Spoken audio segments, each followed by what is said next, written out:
السلام علیکم ورحمۃ اللہ تعالی وبرکاتہ۔ بسم اللہ الرحمن الرحیم۔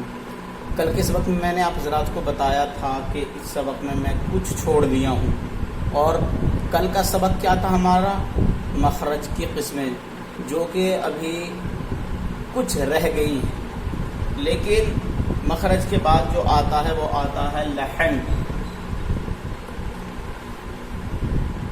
انشاءاللہ لحن کے بعد میں آپ کو پھر مخارج بتاؤں گا، اصول مخارج بتاؤں گا کہ کتنے ہیں اور کہاں کہاں سے کون سا حرف ادا ہوتا ہے۔ اس سے پہلے ہمیں چاہیے کہ اس چیز سے واقف ہو جائیں، یہ چیز ہے کیا۔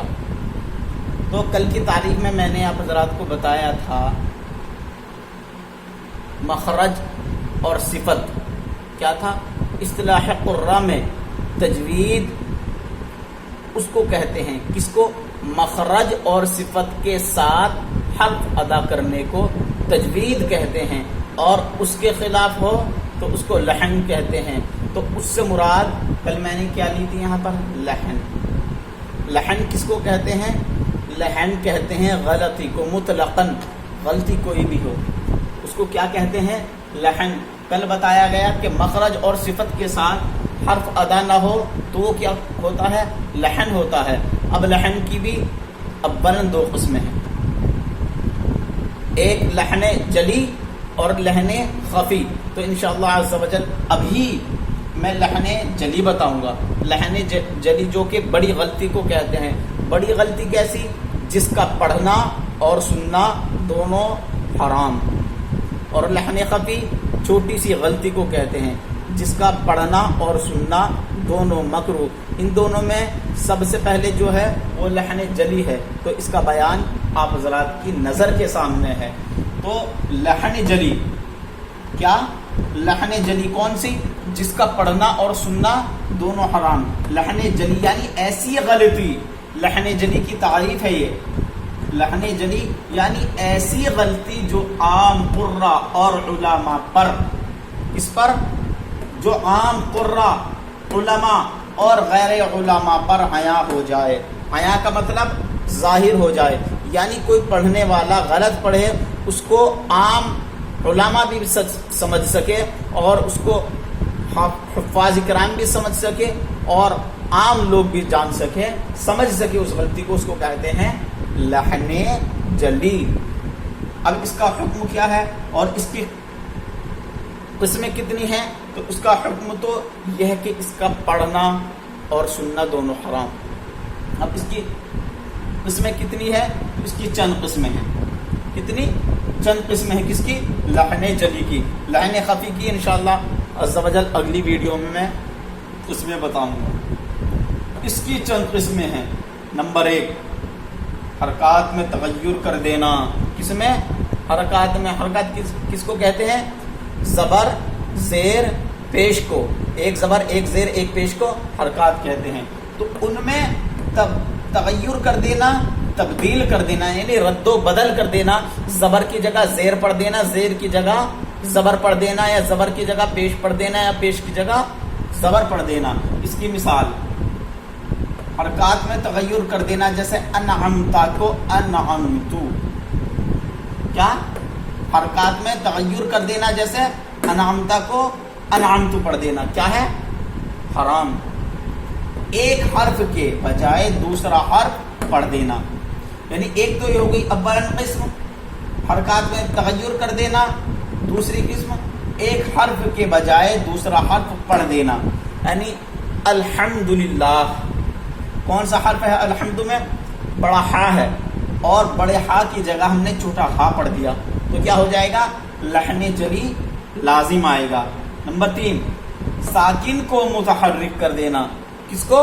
ساکن کو متحرک کر دینا۔ ساکن یعنی جس پر جزم ہو اس پر فتحہ داخل کر دینا، اس کو کہتے ہیں ساکن کو متحرک کر دینا، جیسے لم یلد۔ لم یلد، یہاں پر لام جو ہے یہ کیا ہے؟ ساکن ہے۔ لم یلد کو لما یلد کر دینا، اس کو لم یلد کو لما یلد کر دینا، یعنی اس کی جگہ کوئی سا بھی حرف ہو، ساکن ہو، اور ساکن کی بجائے آپ جہاں پر سکون داخل ہوتا ہے، سکون داخل کرنے کی بجائے اس کے اوپر فتحہ داخل کر دیں، صبر داخل کر دیں تو کیا ہو جائے گا؟ لحن جلی لازم آئے گا۔ چوتھا متحرک کو ساکن کر دینا، کس کو؟ متحرک کو۔ متحرک کس کو کہتے ہیں؟ جس کے اوپر زبر داخل ہو، فتحہ داخل ہو، اس کو کہتے ہیں متحرک کو ساکن کر دینا۔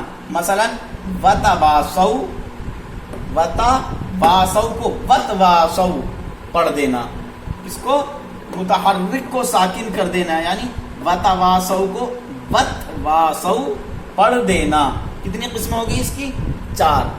اولن قسم لحن جلی، یعنی ایسی غلطی جو عام قراء پر، علماء پر اور غیر علماء پر عیاں ہو جائے، یعنی کھل جائے۔ اس کی کتنی قسمیں ہیں؟ اس کی چند قسمیں ہیں۔ اولن سب سے پہلی قسم حرکت میں تغیر کر دینا، حرکات میں تغیر کر دینا، جیسے انعمتا کو انعمتو۔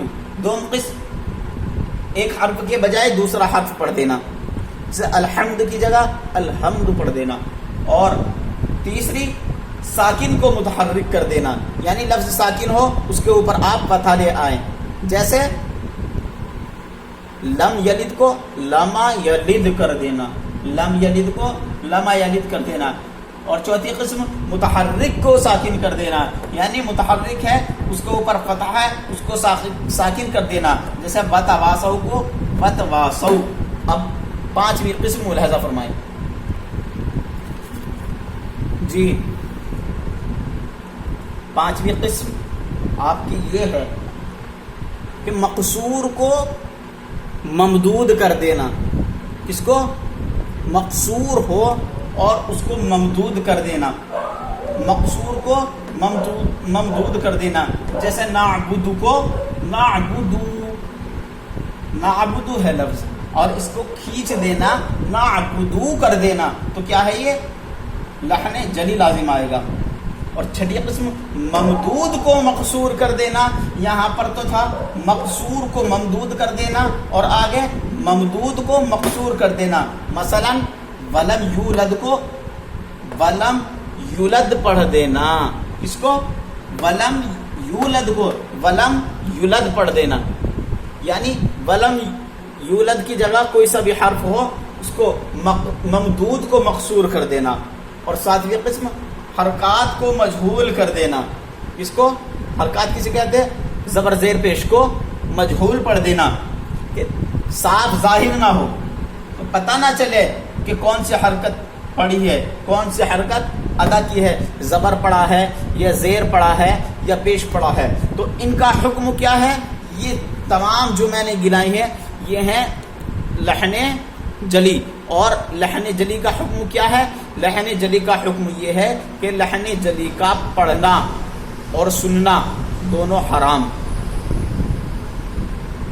بس آج کا سبق یہی، انشاءاللہ عز و جل کل کو آپ حضرات کو لحن خفی کی اقسام بتائی جائے گی۔ تب تک کے لیے اللہ حافظ، اور دعا کیجئے گا اللہ تبارک و تعالیٰ مجھے بھی صحیح سلامت رکھے۔ میں دعا کرتا ہوں اللہ تبارک و تعالیٰ ہمارے تمام ملک میں پھیلی ہوئی وباؤں کو، بلاؤں کو کا خاتمہ فرمائے، آمین یا رب العالمین۔ استغفر اللہ ربی من کل اسم